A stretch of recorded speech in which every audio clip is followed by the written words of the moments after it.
आपने एक जगह कहा कि पाकिस्तानी डायरेक्टर्स जो है ना they can make good content but they are not, and it's not because के टैलेंट नहीं है, इट्स बिकॉज ऑनेस्टी नहीं है। ऑनेस्टी तो हमारे पूरे मुल्क में नहीं है। ओके नहीं, तो मैं जानना चाही थी कि आपने कुछ ऐसी चीज़ें अपने आसपास फेस की हैं, खुद से फेस की हैं कि आपने ये स्टेटमेंट दी? देखें, हम तो एवरी डे ही फेस कर रहे हैं ना। आज हम जिस वक्त और जिस मुकाम पे बैठे हुए हैं, ऑनेस्टी तो हमारे आप अपर लेवल के हैं ना, कि अब मुल्क का जो हुक्मरान होता है वहाँ से लेके ही ऑनेस्टी नहीं शुरू होती। या आप नीचे कोई लोअर बंदा भी रख लें, उसमें ऑनेस्टी नहीं होती। आप चाहे घर का चौकीदार रख लें, चाहे आपके मुल्क का हुक्मरान हो, इस बीच में फिर जो भी आते हैं, हमारे लोगों में ऑनेस्टी की कमी है। हम ऑनेस्टी के साथ अपना काम नहीं करना चाहते। हम सोचते हैं अपने काम में किस तरह से डंडी मारें, कोई नहीं देखेगा। हमें लगता है कोई नहीं देखेगा। भाई कोई नहीं देखेगा तो फिर आप कर क्यों रहे हैं? फॉर एग्जाम्पल, स्क्रीन पे आपको एक सीन शूट करने जा रहे हैं, अरे यार कोई नहीं, पता ही नहीं चलेगा। पता नहीं चलेगा तो आप ड्रामा क्यों बना रहे हैं? पता चल रहा है तो आप ड्रामा बना रहे हैं ना, कि लोग देखेंगे इसे। पता नहीं चलेगा, कैसे नहीं पता चलेगा? स्क्रीन पे जा रहा है, स्क्रीन पे जा रहा है, कैसे नहीं पता चलेगा? और वो भी यूट्यूब नहीं, टीवी पे जा रहा है। हाँ, जिस पे जो मासेस देख रहे हैं। हाँ। ओके तो ये बड़ी आप इंटरेस्टिंग कॉन्वर्सेशन कह रहे हैं, बिकॉज मैं ऑनेस्टी में कुछ और समझी थी, आपने तो बहुत और उससे भी ज़्यादा डीप बात की कि इस तरह की चीज़ें भी होती हैं। हाँ, मतलब हमारे यहाँ ऑल ओवर ऑनेस्टी का फुकदान है, कमी है ऑनेस्टी की। सिर्फ हमारे डायरेक्टर्स या हमारी फील्ड की मैं बात नहीं करता। बट अगर हम इस फील्ड की स्पेसिफिकली बात करें तो और क्या लगता है आपको? इस फील्ड में मसला यही है ना, ऑनेस्टी कहाँ कहाँ हो रही है आपके पॉइंट ऑफ व्यू से? मेरे पॉइंट ऑफ व्यू से हम वो टाइम नहीं देते, वो इंटेंसिटी नहीं होती हमारे अंदर। जिस इंटेंसिटी की मैं बात कर रहा हूँ कि एक पर्स अगर उसने लेना है, वो एक सोच है ना, वो उससे पर्स लेना एक सोच है। उस सोच को व्यूअर को दिखाना, और आपकी सोच ही नहीं है, अब यार ले लो ना यार, ऐसे ही ले लो। एक मिसाल है जी, कर लो ना यार, कौन देखेगा? कौन देखेगा? जब कोई नहीं देखेगा तो फिर हम ड्रामा क्यों बना रहे हैं? और जब कोई देख रहा है तो आप ये कैसे कह सकते हैं कि कोई पता ही नहीं चलेगा?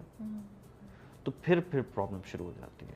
मैं आपकी इंटरव्यू सुन रही थी, तो वैसे भी जनरली आप कॉन्वर्सेशंस आपकी सुन रही थी, तो मुझे लगा कि एक आपने बड़ी अच्छी बात बोली थी कि इस मुल्क के लोगों में एहसास नहीं है, कॉन्शियस नहीं है। तो मुझे लगता है आपकी बातों से भी जो आप बात कर रहे हैं और सुन भी रही थी कि आपके अंदर है एक डीपर फीलिंग है, एक एहसास है, एक कॉन्शियस है आपके अंदर। तो जब आप अपने आसपास ये चीज़ें होते हुए देखते हैं, मुल्क में तो जनरली, लेकिन जब इंडस्ट्री में इतने करीब ऐसी चीज़ें होती हैं तो कॉन्फ्लिक्ट होता है आपके अंदर? कैसे डील करते हैं? फ्रस्ट्रेशन नहीं होती? आपको दिल नहीं चाहता छोड़ के चले जाएं? या ये नहीं होता कि मे बी मैं डायरेक्शन शुरू कर दूं, प्रोडक्शन शुरू कर दूं? क्या चलता है आपके जहन में? असल में डायरेक्शन जो है ना, वो एक बहुत बड़ी जिम्मेदारी है। एज एन एक्टर मैं काम करता हूँ तो मेरी जिम्मेदारी अपने कैरेक्टर के लिए है कि मैं अपना कैरेक्टर मतलब जस्टिफाई करूँ। जी। फिर उसके साथ साथ जो मेरे को एक्टर्स होते हैं उनसे भी मैं उनका कैरेक्टर डिस्कस करता हूँ, क्योंकि मैं स्क्रिप्ट पढ़ता हूँ तो मुझे होता है यार ये कैरेक्टर भी लो हो रहा है, या ये कैरेक्टर ठीक नहीं है, या ये, तो वो भी मैं डिस्कस कर लेता हूँ। जैसे सहर थी, मैं उससे डिस्कस कर लेता था, अली से मैं कर लेता था। तो डायरेक्शन जो है ना, वो एक बहुत बड़ी जिम्मेदारी है। आप ऐसे नहीं कि जस्ट लाइक दैट डायरेक्शन शुरू कर दी, कि रातों रात आपने एक स्क्रिप्ट लिखा और सुबह आप खड़े हो गए डायरेक्शन करने के लिए। तो मुझे लगता है कि वो एक, मैं अभी उसके लिए प्रिपेयर नहीं हूँ, इसीलिए मैं ये सोचता नहीं हूँ कभी। लेकिन बाकी जो सेट पे कभी दिल चाहता है छोड़ के चले जाने का, तो वो इसीलिए चाहता है कि मैं, शायद मेरा देखने का नज़रिया डिफरेंट है और कोई शख्स उस चीज़ को देख रहा है, उस सीन को जिस तरह वो एग्जीक्यूट करना चाह रहा है, उसका देखने का नज़रिया डिफरेंट है। फॉर एग्ज़ाम्पल, आप पार्टीज़ में जाते हैं, सही है, एक शख्स पार्टीज़ में जाता है और एक शख्स, फॉर एग्ज़ाम्पल डायरेक्टर, पार्टीज़ में नहीं जाता, ठीक है, लेकिन एक सीन शूट हो रहा है जिसमें पार्टी दिखानी है। अब उस डायरेक्टर ने सीन शूट करना है जिसमें पार्टी दिखानी है, उसका एक्सपोजर ही नहीं होगा, तो वो कैसे करेगा? अब एक्टर उसको बता रहा है कि यार ऐसे नहीं बॉस, ऐसे होता है। अब वो कहेगा नहीं यार मैं तो डायरेक्टर हूँ, मुझे ज़्यादा पता है।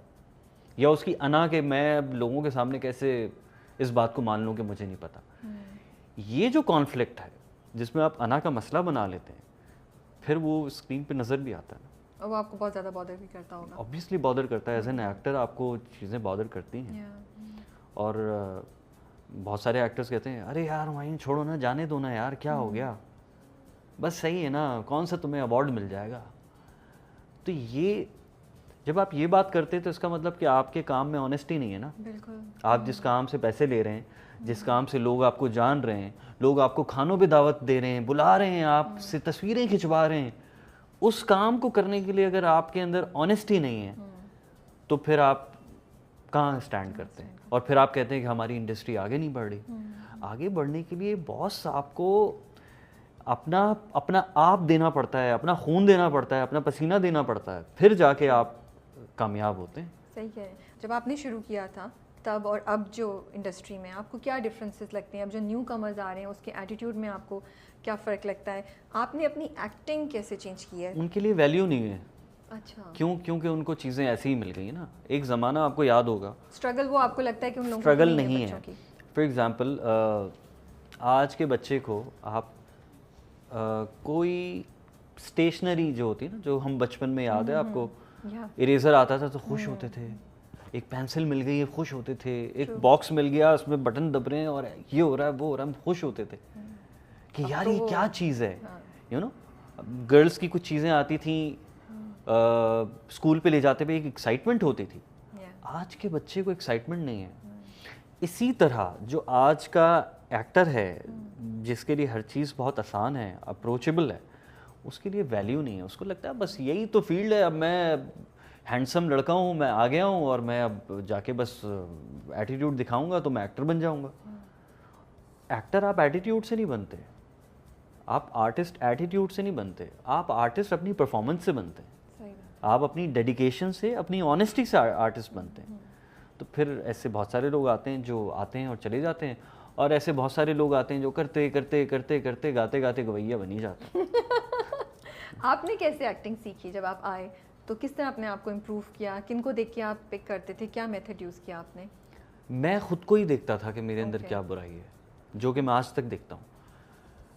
अब मुझे अपने अंदर अच्छाई बहुत मुश्किल से कभी नज़र आती कि हाँ यार बस ये सीन मैंने ठीक कर लिया, वरना मुझे हमेशा बुराई नज़र आती, यार ये कर लेता ना, ये हो जाता ना तो अच्छा हो जाता। बट ऐसा होता है ना, सीनियर एक्टर्स के साथ काम कर रहे हैं तो उनसे आप चीज़ें पिक कर लेते हैं। बिल्कुल करते तो हैं। आपने कुछ किया बिल्कुल, जो आप बिल्कुल। हमें बता सकते हैं कि रुबीना अशरफ के साथ रुबीना अशरफ के साथ काम किया, मतलब वो बहुत अच्छी आर्टिस्ट हैं। जी। मैंने सानिया सईद के साथ काम किया, That मतलब must- उनके साथ वो काम तो करते then- हुए ना आप कॉन्शियस रहते हैं कि भाई आप किसी के साथ सही काम बात कर है, रहे हैं, हाँ। You have to be aware. Yeah. फिर मैंने आबिद साहब के साथ काम किया, आबिद अली, जी। मतलब वो अपने अंदर एक Institution इंस्टीट्यूशन है। He was a director, actor, producer, writer, Yeah. तो उनके साथ काम किया। तो ऐसे और बहुत सारे सीनियर एक्टर्स शेयर हैं। कर सकते जो पिक किया हो आपने इन लोगों से, जो आपको याद हो इस वक्त के, या उनके बारे में एडमायर किया हो उस वक्त आपने? असल में उनका सबसे जो बेसिक चीज़ है ना वो उनका पेशेंस है। तीनों का। सानिया जी तो बहुत मैंने सुना है। पेशेंस लेवल जो है ना, जैसे आबिद साहब का पेशेंस लेवल आउटस्टैंडिंग। ओके। मतलब वो अगर किसी छोटे डायरेक्टर के साथ भी काम कर रहे हैं ना, तो उनका पेशेंस लेवल इतना है कि वो कभी भी ये शो ही नहीं करते थे कि मैं डायरेक्टर, प्रोड्यूसर, एक्टर इतना सीनियर हूँ। वो कहते थे जो बता रहा है वो डायरेक्टर। तो वो पेशेंस लेवल मैंने उनसे सीखा और मैं कोशिश करता हूँ अंदर आए, लेकिन हम यंगस्टर्स हैं, हम ये जनरेशन है ना, हमारे अंदर उन चीज़ की कमी है। हम थोड़ा सा अपने आप को ज़्यादा समझते हैं। गुस्सा बहुत करते थे आप, अभी भी करते हैं? असल में गुस्सा एक नॉर्मल फैक्टर है। गुस्सा आपको गलत चीज़ पे आता है। ट्रू। अब गलत चीज़ क्या है? गलत चीज़ वही सारी चीज़ें जो हमने डिस्कस की कि काम पे जो कॉम्प्रोमाइज़ होता है ना, वो मुझे बर्दाश्त नहीं होता। वो मुझसे फिर मुझे अंदर तकलीफ़ शुरू हो जाती है कि यार काम ख़राब हो रहा है। बाकी सारी चीज़ें ठीक हैं, लेकिन काम जहाँ ख़राब होता है ना वहाँ प्रॉब्लम होती है। कुछ किस्से मतलब आपके मशहूर हुए थे कि आप गुस्से में आगे हो गए तो, बट अब अगर आप सोचते हैं, you look back at those times, आपको लगता है कि ख्याल आता है कि अच्छा मैं इसको थोड़ा डिफरेंटली हैंडल करता तो अच्छा होता? असल या में नहीं, आपको लगता है कि आपकी बात बिल्कुल ठीक है। हमारे मुल्क में सरवाइव करने के लिए किसी भी फील्ड में आपको मैनिपुलेट करना पड़ता है। आप जब तक मैनिपुलेट नहीं करते तो आप स्टैंड नहीं करते।